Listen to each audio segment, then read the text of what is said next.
নমঃ পার্বতী পতে হর হর মহাদেব। আমি স্বপ্না, আর আমি আজকে শিবপুরাণের 3য় অধ্যায় পাঠ করতে চলেছি। তোমরা সকলে চলে এসো শিবপুরাণের মধুর বাণী শ্রবণ করতে। 3য় অধ্যায় হলো বিষ্ণুকৃত শিবের স্তব এবং ব্রহ্মা ও বিষ্ণুর প্রতি শিবের বরদান।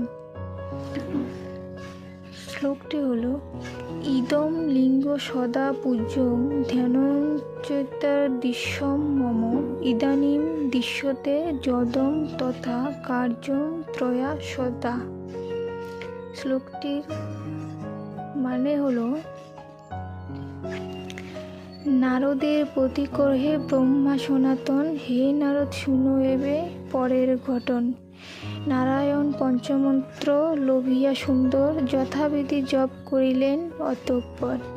তবে মহাদেব হন অতিশয় প্রিয়, তাহার সম্মুখে পরে হন আবির্ভূত। আপনার নিষেধ বেদ অতঃপরে বিষ্ণুকে করেন দান প্রসন্ন অন্তরে। হে নারদ, সেই বেদে নানাবিধ মন্ত্র নানান প্রকার ক্রিয়া রয়েছে বর্ণিত। সকল বিদ্যার নিধি ঈশ্বর মহেশ, সনাতন বেদ তাহা কহে সবিশেষ।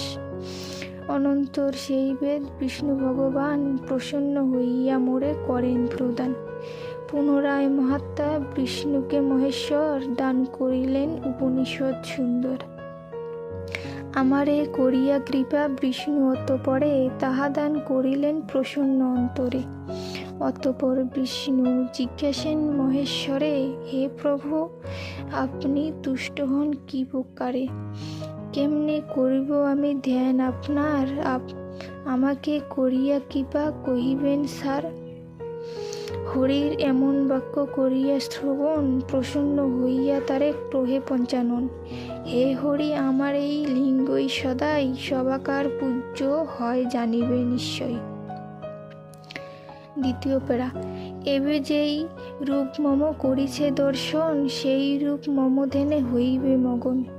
এই লিঙ্গ রূপে মম করিলে পূজন, অবশ্য অভীষ্ট ফল করিব অর্পণ। অধিক কি কব আমি ওহে নারায়ণ, জগতে মানব দুঃখ পাইবে যখন। তখন আমার লিঙ্গ পূজিলে ভক্তিতে, তাহার সকল দুঃখ নাশিব তরিতে।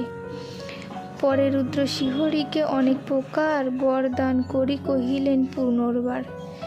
এই ব্রহ্মা প্রদ্যাশন জগৎ মাঝারে, সৃষ্টিকার্য রত রহিবেক নিরন্তরে। আর তুমি আমার